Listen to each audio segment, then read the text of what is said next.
So here we are, back in my LinkedIn profile. What I'm going to do in this video is give you a kind of guided tour of the LinkedIn interface and show you the basics of how you go about building and organising your profile. First of all, let's have a look around. The first thing you'll notice is that actually LinkedIn is quite similar to other social networks, particularly Facebook. And it has the kind of common stuff like a photo. Photos are really important. I'm going to talk about them in the next video. And also name, who I am, what I do, where I'm based, and all of that sort of stuff.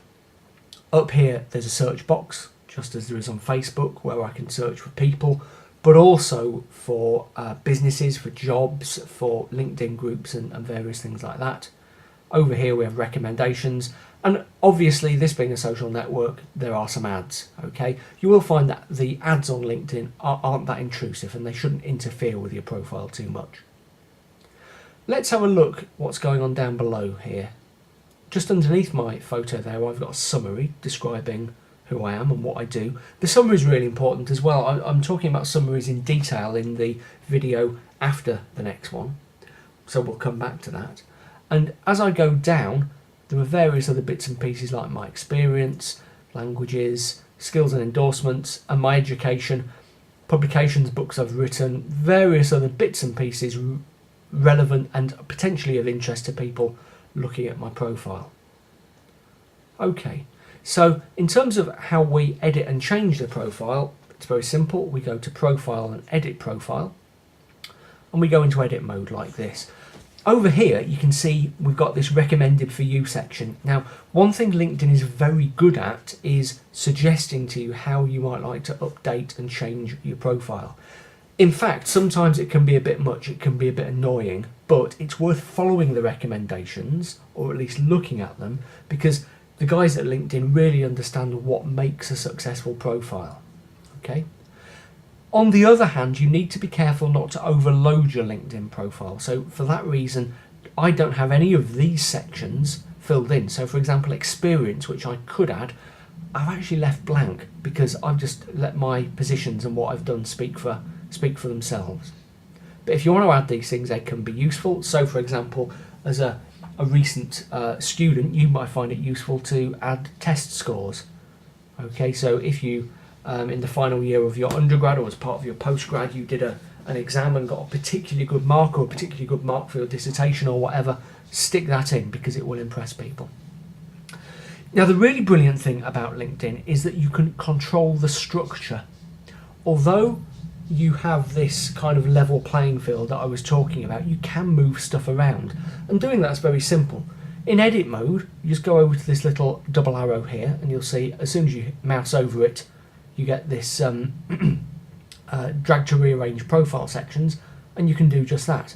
So if I wanted to move my summary down and move my experience up, I just swap them around like that. As it is, I actually want to keep my summary at the top, and I would recommend that you do the same, but I can organise stuff, and that becomes more important down here. So right under my summary, I've put my experience, the various jobs I've done, basically in the various roles and businesses that I've been involved in. You might want to do things differently. As someone who's come out of education, you will probably want to put your education section there. Mine is all the way down here, okay? There's a reason for that. I finished education, apart from this MA, which I did fairly recently, but I finished my education, ages and ages and ages ago. Therefore, it's less relevant to people who might be interested in me today. Okay, as you progress through your career, then what you did at university, even if you're in academia, it gradually becomes less relevant and your recent work becomes more relevant. But for you guys, coming straight out, it's important that people know about your educational achievement. So it really makes sense to have that right under your summary.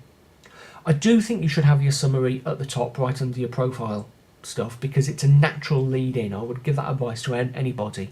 People get a glimpse of you here, they see at a glance what you're like, and then they naturally start reading the summary. Well, as I said, we'll talk about how to write a readable summary a bit later on. Finally, for this video, I would say don't neglect the seemingly innocent stuff like the additional info.